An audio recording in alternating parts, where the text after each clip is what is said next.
시청자 여러분 안녕하십니까? 무너지는 공공언어 이대로 좋은가? 진행을 맡은 아나운서 최현호입니다. 봉입, 불비, 귀책 사유, 이길, 마이크로 크레딧. 제가 지금 여러분께 말씀드린 단어는 공공기관에서 우리 국민들을 대상으로 사용되고 있는 공공언어들입니다.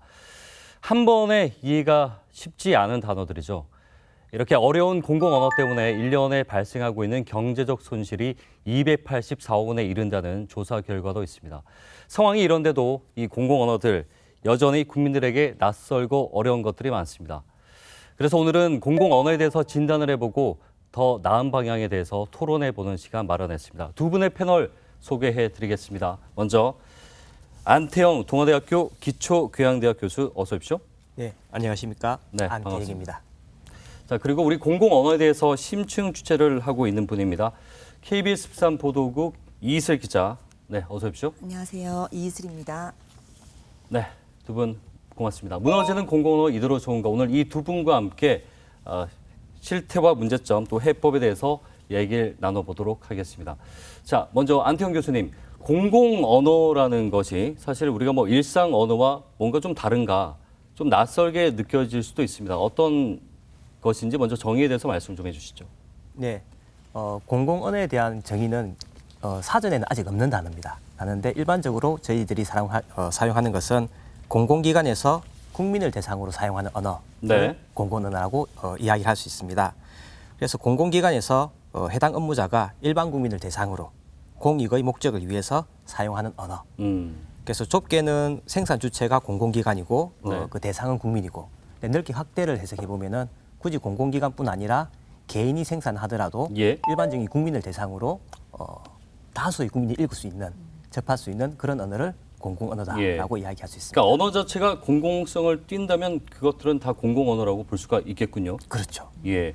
그러니까 공공기관이나 정부에서 일반 국민을 대상으로 쓰는 말 이렇게 일단 이해를 하면 될 것 같은데 공공언어 종류들이 참 많습니다. 이슬 기자 어떤 것들이 있는지 좀 자세히 설명을 해주시죠. 네, 그러니까 교수님이 얘기하신 대로 공공성을 띤 언어가 다 공공언어에 속하다 예. 보니까 가까운 데서 얘기를 드리자면 뭐 시청이라든가 구청, 뭐 공공기관에서 만들어내는 보도 자료가 가장 좀 쉬운 예가 될 거고요. 예. 국민들을 상대로 홍보를 하기 위한 자료 아닙니까? 그리고 법령, 판결문도 다 공공언어에 들어갑니다. 그리고 뭐 관광지에 있는 안내판, 표지판, 뭐 민원 서식 같은 것들이요. 다 예. 공공언어에 들어가고 심지어는 거리에 있는 간판이라든가 현수막까지도 공공언어의 범주에 들어간다고 볼 수 있습니다. 예.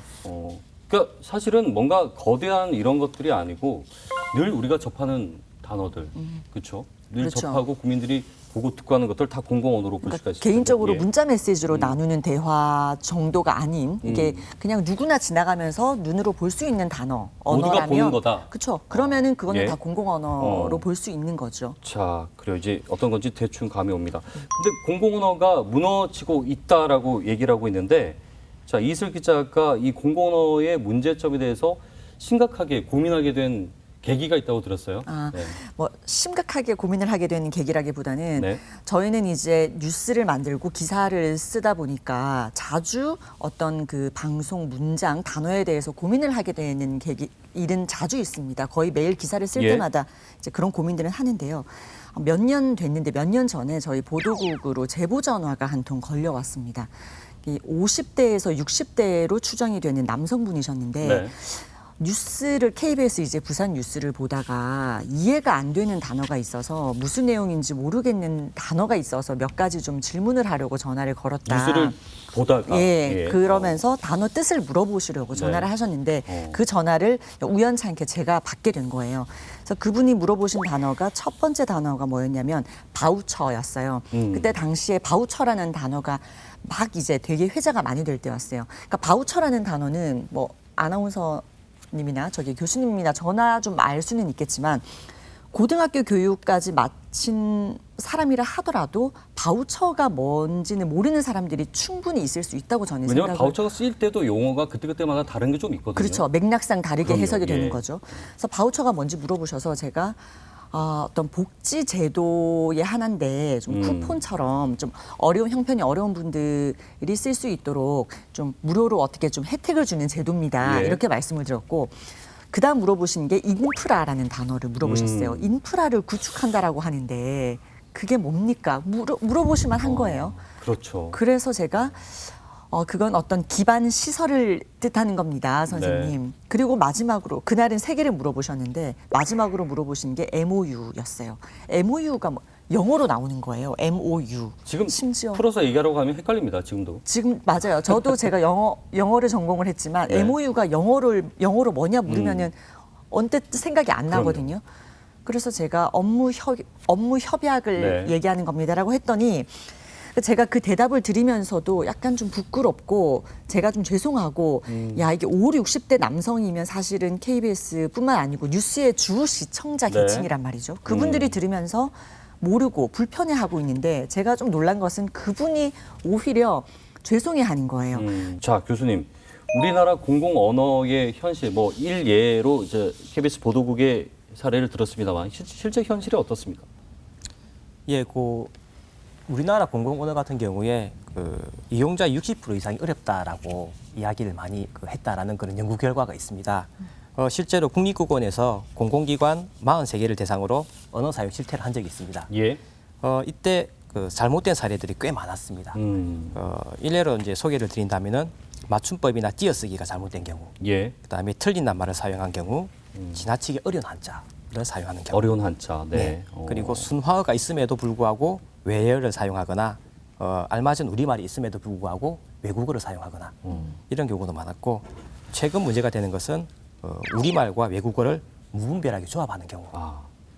예, 특히나 어떤 영어나 한자의 발음을 이용해서 음차 표기를 활용해서 네. 재미를 주기 위한 목적이라고는 이야기를 하지만 그걸 보는 사람 입장에서는 이게 도대체 무슨 말인가라는 생각이 드는 그런 용어들도 굉장히 많이 있습니다. 그렇죠. 그 단어를 놓고 나서 세대 간의 차이로 보는 분들도 있잖아요. 못 알아들으면 뭐 나이가 많으신 분이다. 그렇죠. 요즘 이 말로 자체가 꼰대라고 이야기를 하는. 그래요. 그러니까 뭐 어려운 한자 그리고 또 국립국어원에서 순화어들 뭐 이렇게 얘기를 다 합니다만 새롭게 생겨나는 신조어들도 많고 또 비속어와 더불어서 과도한 줄임말 이런 것들도 이제 다 현실을 반영하는 세태들인데 자 잘못 쓰이고 있는 공공언어들 예시를 좀 더 들어보죠. 이슬 기자 몇 가지 좀 말씀을 해주시죠. 뭐 아나운서께서도 예. 기사 읽으면서 많이 접한 단어셨을 거예요. 예를 들어서 제가 몇 가지를 말씀드리면 플랫폼 많이 플랫폼 쓰죠. 늘 쓰는 얘기죠. 모든 단어랑 사업에 거의 모든 정책과 사업에 들어가 있습니다. 네. 플랫폼을 구축한다 그러죠. 뭔지 모르겠어요. 그럴싸하게 들리는 단어인데. 네, 그 단어는 안 들어가도 돼요. 그리고 예. 실버, 시니어. 요즘 정말 많이 나오거든요. 시니어, 그러니까 노령 계층을 대상으로 한 사업에 시니어란 단어 그냥 들어가고요. 뭐 예. 스쿨존 이런 건 충분히 어린이 보호구역으로 풀어 쓸 수 있어요. 근데 스쿨존, 케어센터, 뭐 여기도 케어센터, 저기도 케어센터 너무 많이 우후죽순 들어가고요. 예. 뭐 원클릭 이런 거 많이 듣죠. 원클릭 서비스. 그러니까 이게 어느 정도냐면 제가 지금 이제 부산시청을 출입을 하고 있는데 시청에 출근을 하면 매일매일 그날의 보도 자료가 만들어져서 그렇죠. 이렇게 올려져 있어요. 책상에. 보면 정말 이게 매일매일 언제 그러니까 더 많이 영어를 만들어내야 된다라는 압박감을 가지고 있나 이 공무원들이라는 생각이 들 정도로 정말 심각하다고 많이 느껴요. 이 영어 외국어를 막 갖다 붙인 자료, 정책들이 쏟아지고 네. 심지어 읽다가 도저히 무슨 말인지 이해가 안 돼서 저희 기자들끼리 앉아서 와 이거 진짜 무슨 뜻인지 알겠냐고 서로. 야. 그러니까 스트레스를 받을 정도예요. 그러니까 그거를 그러면 국민들이 알 수 있게 하려면 저희가 그걸 일일이 다 순호하고 그렇죠. 만들어야 되는데 그것도 시간적인 한계가 있는 거예요. 사실은 보도 자료를 줄 때 뭐 보도 유예를 시킨 보도 자료도 있지만 즉시 이제 보도를 빠르게 해야 되는 신속하게 해야 되는 부분은 바로 알아들을 수 있는 언어들로 풀어서 주는 게 좋잖아요. 네. 근데 그것도 제가 제 마음대로 물론 제 재량껏 저는 지금 바꾸려고 하고 있습니다만 함부로 또 할 수 없는 것도 있고 고유 사업명으로 그렇죠. 부산시에서 만들어낸 예. 것 같은 경우에는 조심스럽단 말이죠. 네. 그래서 그런 것들이 있고 근데 없으셨어요? 그 저는 뉴스 많죠. 왜냐하면 진행하면서. 뉴스를 하다 보면 제가 몇 가지 적어왔는데 뭐 안심 스크린 그리고 드라이브 스루 또 뭐 액티브 시니어 사실 뭐 이런 것들은 액티브 시니어 같은 경우는 네. 정말 예. 그렇죠. 네. 뭐 좀 과도하게 그러니까 물론 외래어나 이런 것들이 뉴스에서 불가피한 경우가 있기는 하지만 이게 좀 과하잖아요. 그렇죠. 그러니까 외래어랑 외국어는 엄밀히 다르죠. 교수님 그렇죠. 설명을 좀 해주실 수 있으실까요? 외래어랑 외국어. 외래어는 우리가 당당하게 쓸 수 있는 단어인데 예. 지금 문제는 외래어가 아니지 않습니까? 외국어는 최대한 지양을 해야 되지 않습니까? 외국어는 네. 우리나라 말이 아니죠. 그렇죠. 아니고 그것을 대체할 수 있는 순수한 우리말이 있는 상황이에요. 네. 그래서 외래어는 우리가 부득이하게 쓸 수 있지만 외국어 같은 경우에는 굳이 쓸 필요는 없는 거죠. 그렇죠. 그러니까 시니어 같은 경우가 대표적인데 이게 지금 워낙 많이 쓰다 보니까 예. 그냥 굳어진 거죠. 우리가 실버 세대라고 하듯이. 그렇지만 예. 엄밀하게 이제 시니어는 외국어라는 거죠. 알겠습니다. 예. 자. 그래서 일단 제가 이런 것들이 많아서 최근에 저희가 그래서 한번 전수 조사를 해봤어요. 그러니까 얼마나 이게 지금 심각한가 예. 취재를 좀 했는데 그걸 VCR로 만들었는데 보시면서 제가 조금 더 네. 설명을 그러시죠. 해드리겠습니다. 지금 저희가 동아대학교 국어문화원 저분이 이제 특별연구원이신데요. 저희가 그 부산시청과 교육청에서 만든 2020년도 1월부터 최근까지 거의 반년 동안 만든 보도자료를 전부 전수조사를 했어요. 시청 보도자료가 거의 1,000건 정도 됐고요. 교육청 자료가 500건 정도 됐습니다. 1,500건 정도가 되거든요. 어마어마한 자료네요. 네, 그거를 저 연구원하고 이렇게 해서 다 들여다봤다는 거죠. 이게 저렇게 보시면 영어 표기가 그냥 막 적혀 있습니다. 네. 그래서 지금 저 연구원분도 정말 연구를 하시면서 야, 이 정도까지 이렇게까지 굳이 이렇게까지 써야 되는 외국어가 것들인가? 많았나. 근데 지금 보시면 저 제로페이 쓰고 받고 저런 거는 한국어랑 영어를 그냥 이렇게 막 더해놨지 네. 않습니까? 뭐 그거를 넣을 이유가 없는 상황이에요. 메이커프도 그렇고요. 네, 그래서 보시면 구체적으로 볼게요. 최근에 지금 부산시가 한다고 한 사업이에요. 빈집 재생 사업이거든요. 근데 그걸 라이트업 사업인데 심지어 라이트업을 영어로만 표기를 했습니다. 저런 거는 국어 기본법 위반이에요. 예. 명백하게 DIY DIY는 무슨- 요즘 뭐 많이들 많이 쓰죠. 그죠? 하지만 무슨 저기 영어로 풀어서 무슨 말인지 저렇게 쓴다는 거죠. 네. 메이커 인스트럭터. 아 이건 참 어렵네요. 메이커 인스트럭터 무슨 소린가 싶은데. 정말 네. 그렇죠. 그러니까 창업 공간을 운영하는 인력이라는 뜻으로 한 건데 그리고 저게 정말 압권이었어요. 프랙탈 교실이라는 게 있는데 교육청 자료에 저는 제가 말씀드렸다시피 영어 전공자인데 프랙탈이 스펠링도 뭔지 모르는 단어입니다. 교육청 단어면 뭐 저 학부모들도 볼 테고. 당연하죠. 예. 이것도 마찬가지. 위 프로젝트. 저 보세요. 위기에 빠진 이제 학생들을 예방하기 위한 뭐 지원 정책인데 위 프로젝트라고 하면 할 수가 없죠. 그래서 지금 저 연구원께서 연구를 네. 하시고 지금 공부를 하면서 봐야 인터뷰를 되겠다라는 보시면 아시겠지만 뭐 저희도 이제 연구를 하는 입장이어서 막 어려운 뭐 말들이나 이런 것들을 접하는 게 그렇게 막 낯선 경험은 아닌데 이거는 보도자료 말 그대로 그 많은 사람들이 불특정 다수의 사람들이 이거를 봐야 되고 여기서 정보를 얻어가지고 생활에 직접 이렇게 쓰여야 되는 그런 내용들인데 이거를 이제 보다가 우리 흔히 요새 네이버나 뭐 이런 데서 검색을 많이 하잖아요, 사전을. 수시로 찾아보게 되는 거야. 이렇게 자, 저희가. 어우 심각하네요. 생각보다 이렇게 다 모아두니까 프랙탈 늘 교실은 정말 충격적인 단어들도 좀 충격적이죠. 있고 교수님도 처음 보는 그런 단어들의 조합도 보셨을 것 같아요. 몇 가지 좀 사례를 좀 더 볼만한 게 있을까요? 저는 개인적으로 그 영어 단어를 줄여놓은 그런 경제 용어라든지 전문 용어가 굉장히 아까 뭐 MOU 같은 거 예, 말씀하셨는데 MOU라든지 아니면 뭐 ODA 이런 ODA는 거. ODA는 뭔가요? 뭡니까? 이게 그 공적 개발 원조라고 야. 예, 정부에서 개발을 원조하는 이거는 예. 한국어도 그러니까 한자로 써도 지금 어려운 단어잖아요. 네. 그렇죠. 예. 그리고요. 뭐 B2B라든지 아니면 요즘 뉴스에 많이 나오는 패스트 트랙 굳이 이걸 영어식으로 쓸 필요가 있는가 그런 예. 생각도 있습니다. B2B 또 B2C 이런 것도 있고요. ODA 이런 분은 사실 뭐 포털에 치더라도 바로 나오지도 않아요. 네. 그렇죠? 빨리빨리 뭔가를 진행해야 되는 사람들한테는 상당히 곤혹스러운 상황이 될 수도 있는데 이게 원래 시나 구군에서 보도자료 낼 때 기준 같은 거 없습니까?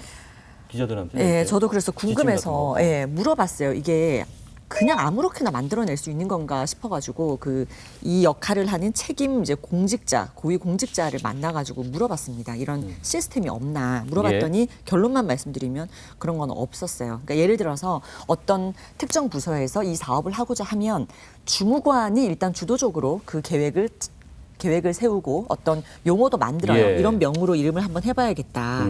그리고 뭐 팀장 정도와 상의를 하고 그걸 마지막에 보고를 하겠죠. 결제를 받기 예. 위해서.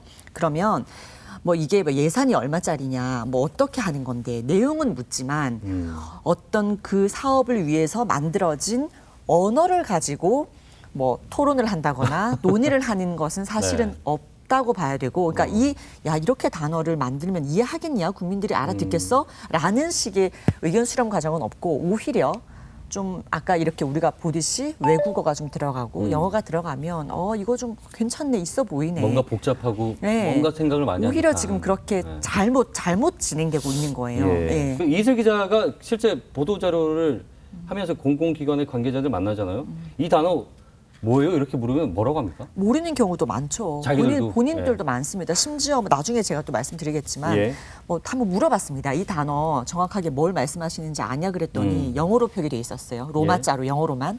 정확히 모르더라고요. 근데 지금 교수님 말씀하셨던 것처럼 이게 공공기관이라고 하면 저희 방송사도 포함이 되잖아요. 언론사도. 저희는 그러고 있지 않냐를 제가 한번 돌이켜보면 그냥 기사를 쓸 때 자, 이런 정책을 부산시가 뭐 추진하기로 했습니다. 사업을 확대 시행할 계획입니다. 네. 이렇게 써요. 그냥 이 사업을 늘려나갈 예정입니다. 그렇죠. 뭐 그냥 네. 이 사업을 진행하기로 했습니다라고 하면 되는데 한자어를 쓰고 섞어가면서 써야지 무게감이 있다고 뭐 개소식 이런 단어도 마찬가지고요. 그렇죠. 예. 개소식을 했다고 하지 않고 그냥 문을 열었습니다라고 예, 하면 되는데 그러니까 그런 약간 사대주의적인 시각일 수도 있고 네. 착각을 하는 것 같아요. 어려운 말을 써야지 정말 좀 있어 보인다라는. 그러게요. 예. 자, 교수님. 근데 이게 언어라는 것이 그 사회성이 하나의 특성인데, 즉슨 사람들끼리의 이게 약속이지 않습니까? 그러면 보편적이어야 되고 누구나 알아듣기 쉬워야 되는데 차별받는 사람이 생기잖아요. 난 이걸 모르면 뭔가 내가 무식한가 이런 생각을 할 수도 있고. 이런 문제에 있어서 공공언어가 역할을 좀 잘해줘야 될 것 같아요. 어떻습니까? 네, 공공언어는 기본적으로 국민이 국가의 정책을 쉽게 이해할 수 있게끔 그렇게 설명하는 것이 가장 기본적인 역할입니다. 민주국가에서는 국민이 국가의 정책을 이해하고 국정에 참여할 수 있는 것이 가장 바람직한 모습인데요. 예. 그런 면에서 본다면 공공언어라는 것은 국민들에게 국가의 정책을 쉽게 이해할 수 있게끔 그렇게 하는 것이 가장 중요한 역할이라고 볼 수 있습니다. 그러니까 언어 자체가 쓰였을 때 네. 이거 뭔가 거대해 보이고 있어 보이고 이런 그런 것은 이제 권위 중요한 게 아니- 예, 그렇죠? 굳이 공무원들이 권위라는 것은 다른 사람이 인정해 주는 것이지 스스로가 만들어가는 것은 아니거든요. 내가 어려운 말을 쓰고 니들이 이거 잘 모르지. 나 이런 걸 만들었어. 그러므로 인해 가지고 권위가 생기는 것은 아닙니다. 그러니까 요즘 시대에 특히나 그렇죠. 예. 그게 권위를 대변하는 것도 아니고. 알겠습니다. 자, 상황이 이러면 우리 국민들이 더 불편함을 아마 느낄 것 같습니다. 자, 이희슬 기자.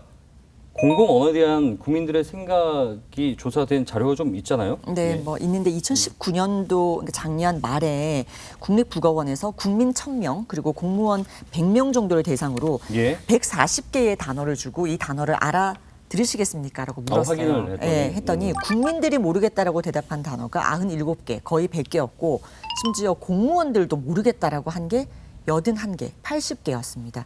그러니까 국민과 공무원이 공통적으로 모르겠다라고 한 단어를 좀 보면 한자어 중에서는 노무비, 정주 여건 이런 예. 단어를 모르겠다라고 했고 대부분은 이제 외국어인데 거버넌스, 뭐 스마트 팩토리, 규제 샌드박스, 창업 클러스터 이런 단어를 공무원도 클러스터. 공무원도 모르겠다라고 대답을 한 거예요. 부산시가 간판 부서 이름까지 지금 외국어, 외래어가 아닌 외국어로 바꾸고 있는 웃지 못할 현상이 벌어지고 있는데요. 영상을 한번 보시면서 말씀을 좀 드리겠습니다. 예, 이제 부산시청이거든요. 네. 그러니까 부산시의 부서가 뭐 수십 곳이 있을 거 아닙니까? 저기 보시면 그린 페트롤이라는 사업을 한다고 붙여져 있어요. 네. 그린 페트롤. 무슨 말인지 모르겠습니다. 이름 한번 보시면 스마트 기술 부서 이름이에요. 스마트 시티 기획부, 스마트 시티. 뭐 저런 건 허다하고요. 클린 에너지, 예. 청정 에너지라고 할 수 있는 거 아닙니까? 그럼요. 친환경이라고 할 수도 있고 저런 게 나왔네요. 대표적이에요. ICT 요즘 참 많이 보여요. ICT는 지금 한국어로 풀어져 있지도 예. 않습니다. 지금 뭔지 모르겠어요. 마이스 제가 산업. 말씀드릴 게 마이스예요. 대표적인 게. 관광. 마이스가 뭔지 아마 제가 질문 한번 들어보면 아나운서께서도 모르실 겁니다. 정확하게 축약자죠? 네, 뭘 마이스라는. 추격했는지를 네. 아는 그러니까 공무원들이 어렵습니다. 거의 없었습니다. 제가 물어봤을 네. 때. 그래서 지금 이런 현상에 대해서 행정 전공하신 교수님을 만나가지고 또 이야기를 한번 들어봤거든요. 영어식으로 예. 해서 표기를 영어로 하는 경우 있고 또는 이제 뭐 우리 한글인데도 영어로 이 식으로 하는 경우도 많이 있습니다. 근데 이것들이 국민들한테는 특히 언어를 외국어를 잘 모르는 국민들한테 시민들한테는 상당히 어떤 마음의 어떻게 보면 격차를 좀 괴리감을 줄 수 있거든요. 그래서 언어는 어떻게 보면 공공 언어는 특히 공직자나 공공기관이 어떻게 생각하느냐 이런 것을 표현하는 것들인데 그런 것을 봤을 때 과연 얼마만큼 우리 것, 우리 문화나 우리 언어를 사랑하는지 그런 것이 좀 약간 의심될 정도로 너무 외래 표현이 잦다. 네. 예, 자, 야, 뭐 부산시의 부서명이 비슷한 것도 많고 스마트는 여기저기 다 붙어요. 그냥 너무 그냥 넣는다고 스마트해요. 보면 되고요. 예. 예, 그렇습니다. 자, 그 교수님, 사실은 이런 거 보면 뭐 외래어는 아까 우리가 쓸 수 있는 말이라 그렇다 치고 그래도 우리말로 할 수 있는 것들에 대해서는 최대한 좀 풀어주는 게 좋지 않습니까? 그게 이해도를 높일 수 있으니까요, 우리 국민들의. 그렇죠. 또 소통이라는 측면에서 봤을 예. 때는 굳이 외래어를 사용함으로써 우리 부서가 뭔가 잘 나간다. 그다음에 뭔가 있다. 그죠? 강하다. 이런 걸 이제 보여줄 필요는 없는 거죠. 예. 소통이라는 측면에서는 이제 쉬운 말로 풀어서 이용자들이 쉽게 볼 수 있게끔 예. 그렇게 하는 것이 더 좋겠죠. 자, 이쯤 되면 우리 국민들이 누구나 쉽게 알아들을 수 있어야 하는 이 공공 언어가 제 역할을 못하고 있다는 결론에 도달하게 되는데 공공 언어 관련된 교수님 법률이나 뭐 또 하다못해 조례 없습니까?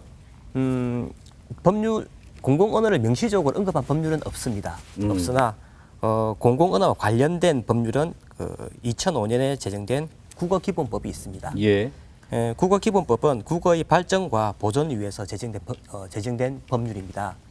그래서 이 국어기본법에 의하면은 각 정부기관과 지자체에서는 국어책임관이라는 직책을 두어서 예. 지역민들이 그 국어를 사용함에 있어서 불편함이 없게끔 네. 그렇게 행정적인 편의를 주게끔 그렇게 제도화 있긴 합니다만 그게 이제 무용지물이라는 얘기도 있는데 실제적인 역할을 좀 합니까? 제가 국어기본법이 제정되고 나서 네. 그 동아대학교 국어문화원에서 근무할 당시에 이제 국어 책임관님을 이제 찾아뵈러 예. 부산시청을 방문한 적이 있습니다. 근데 이 당시에 제가 갔을 때 그 담당 부서에 가서 그 관계자들에게 물어봤는데 국어 책임관을 모르시더라고요. 네. 그래서 물어 이제 국어 책임관을 찾아갔는데 문제는 이분이 국어와 관련된 그런 업무만 보시는 것이 아니고 다른 행정부서에 일을 하시면서 국어 책임관이라는 업무를 겸직하고 있는 예. 그런 상황이었습니다. 자, 이슬 기자. 언론에서도 이 자정 노력을 좀 더 해야 되지 않겠습니까? 기준이 있습니까? 우리 보도 관련해서. 네, 좀 부끄럽지만 사실 저희만 해도 없는 것 같아요. 막연하게 쉽고 알아들을 수 있는 단어로 아까 말씀드렸다시피 중학교 1, 2학년 수준에서 알아들을 수 네. 있는 단어로 쓰라는 거 정도만 있지 어떤 명확한 그 제도적 장치가 있는 건 아닌 것 같아요. 다만 예. 지금 저희 KBS 같은 경우에 본사 보도국은 찾아보니까 9시 뉴스 원고를 기준으로 국립국어원에서 매일매일 뉴스 원고에 대한 그 자문을 하고 있어요. 제가 다 들어가 봤습니다. 최근 예. 한 달치를 살펴봤더니 그것도 너무 좀 구체적으로 조사를 잘못 사용한 거, 어미를 잘못 사용해서 연결이 좀 잘 안 된 것. 논리적인 연결 이런 것까지. 그런 거에 대해서 자문을 하는 정도지 아. 좀 큰 틀에서 어떤 바라보는 정도는 아니에요. 이게 국어 예. 맞춤법상 문제가 있냐 없냐에 대해서 이렇게 피드백을 하고 있는 수준이더라고요. 아마 그 국립국어원에서도 사실은 그 기자가 쓴 기사들이니까 쉽게 입을 대기가 좀 뭐 그럴 수도 수도 있잖아요. 있고요. 예, 네. 뭐 이게 고유명사인가 싶어가지고 얘기를 못 할 수도 있고. 알겠습니다. 자, 얘기를 들어보니까 규제도 그렇고요. 법령도 제대로 된 것이 없고. 자, 안태영 교수님 이제 어떻게 좀 방법을 찾는 게 좋겠습니까? 가장 근본적인 해결 방법은 그 국민들 스스로가 모든 국민들이 이제 언어에 대한 인식을 개선하는 것이 제일 좋겠죠. 예. 제일 좋은데 그것은 사실상 쉽지 않은 일이고요. 그래서 저희 같은 경우에 이제 아무래도 언어를 공부하는 쪽이다 보니까 저희들 할 수 있는 것이 담당 공무원들을 대상으로 어떤 문법 지식을 교육을 하는 거죠. 그래서 공공 언어를 생산하는 공무원들에게 지속적으로 교육을 함으로써 이분들의 어떤 인식을 개선하고 그다음 문법 지식을 향상시켜서 네. 예, 조금 더 바르게 조금 쉽게 공문서를 작성할 수 있게끔 그렇게 접근하는 방식이 하나 있고요. 예. 이슬 기자 어떤 대책들이 현장에서 느낀 게 많은 것 같은데. 근데 교수님이 지금 말씀하셨는데 정말 두 가지밖에 없어요. 그러니까 인식을 바꾸는 것 그리고 제도를 마련하는 건데 네. 저는 인식을 개선하는 것에 기대기에는 너무 갈 길이 멀 것 같다는 생각을 하고요. 마치 우리가 최근에 성폭력 범죄가 사건이 이제 사회적 문제가 되니까 관련된 교육도 많이 하고 제도도 만들고 기구도 많이 만들지 않습니까? 이 공공언어의 어떤 이 지금 무너지는 현장이 범죄는 아니지만 저는 거의 범죄에 준하는 아주 심각한 그만큼 문제라고 중하게 봐야 된다. 예, 그런 문제라고 생각하기 때문에 그 말씀하신 대로 공무원들에 대한 교육도 있어야 될 거고 예. 가능하다면 공공 언어를 딱 박아서 만드는 법이라든가 조례 같은 것들도 저는 제가 한번 시의회 찾아가서 얘기를 한번 해보고 싶어요. 이거를. 인식 개선이라는 것이 근본적인 해결책이지만 그 자체가 막연하다는 거죠. 그게 안 될 때는 강제를 그쵸, 하는 것이 예, 필요하고. 강제력이 있는 예. 게 필요할 수밖에 없으니까. 자, 참 우리 사회가 함께 풀어 나가야 할 시급한 문제라는 점을 우리가 확인을 하고 있습니다. 자, 안 교수님 마지막으로 우리 시청자들에게 한 말씀 끝으로 정리해 주시죠. 네, 아까 기자님도 말씀하셨는데 그 우리말에 대한 인식 개선이 굉장히 힘들다라고 말씀하셨는데요. 저는 이 인식 개선을 누가 할 수 있냐면은 일단은 그 공공기관, 왜냐하면 언어를 사용하는 주체가 누구냐에 따라서 그 언어의 권위가 달라집니다. 그래서 권위를 가지고 있고 국민을 대상으로 업무를 보는 그런 공공기관이라면은 적어도 알기 쉽게, 예. 그다음에 좋은 우리말을 사용해 써야 될 것이고, 그다음 또 하나 방송에서 제가 당부를 드리고 싶은 건데, 우리가 장화라고 하면은 일을 할 때 신는 신발이란 느낌이 강하고, 레인부츠라고 하면은 뭔가 비 오는 날 나들이 할 때 신는 그런 신발의 느낌이 들거든요. 네. 이것은 누가 만들어줬냐면은 결국 방송에서 지속적으로 누출을 시킨 거예요. 네. 그 맞습니다. 체험 삶의 현장 이런 데서는 장화가 나오고, 그다음에 어떤 예능 예쁜 프로그램, 드라마에서는 네, 거기서 레인부츠라고 레인부츠가 하고. 나오고. 예. 그래서 어떤 상황에서 어떤 단어를 쓰느냐 이것이 지속적으로 누출되다 보면은 그걸 받아들이는 국민들은 예. 자연스럽게 머릿속에 그게 들어갈 수밖에 없어요. 그래서 어떤 방송에서 그죠 이렇게 조금 더 우리말을 살려 쓸 수 있는 그런 것들을 예. 조금 노력을 해주셨으면 진행을 어떨까. 하면서도 참 그런 반성을 생각. 하게 되는. 네. 예, 알겠습니다. 무겁게 받아들이겠습니다. 자, 이슬 기자도 한 말씀 정리해 주시죠. 네, 저는 이 언어가 중요한 이유가 언어는 저는 권리의 문제라고 생각을 해요. 그러니까 인권이라고까지는 말은 하지 않아도 아까 말씀드렸다시피 우리 사회가 가장 배려받고 관심받아야 할 계층을 소외시키거나 그들을 배제시키는 것이 언어가 되어서는 안 된다고 생각을 하거든요. 이렇게 어렵고 이해하기 쉽지 않은 단어를 많이 쓰면 당연히 많이 배우고 많이 가진 사람들에게 정보가 더 많이 전달될 수밖에 없는 현상이 차별이 생겨버린다는 예, 어쩔 수 거죠. 없이 생기는 네. 거죠. 그들이 더 정보를 취득하는 게 유리해지면서 그 차별을 유발시키는 거죠. 그래서 그런 일만은 정말 예. 없어야 한다는 것이 그 일을 공공언어가 해서는 안 된다라는 생각을 하고 있어요. 그래서 뭐 공공기관뿐만 아니라 저희 언론이 지금 교수님 말씀하신 대로 반성하고 좀 신경을 써야 할 것 같다는 생각을 합니다. 알겠습니다. 자, 두 분 오늘 나와주셔서 고맙습니다. 네. 고맙습니다. 맞습니다. 자, 앞으로 국민 누구 하나 소외되지 않고 차별받지 않도록 보다 쉽고 편리한 공공언어가 재탄생하길 또 진화하길 기대해 보겠습니다. 긴급진단 무너지는 공공언어 이대로 좋은가 오늘 토론은 여기서 마무리하도록 하겠습니다. 지금까지 진행의 아나운서 최현호였습니다. 고맙습니다.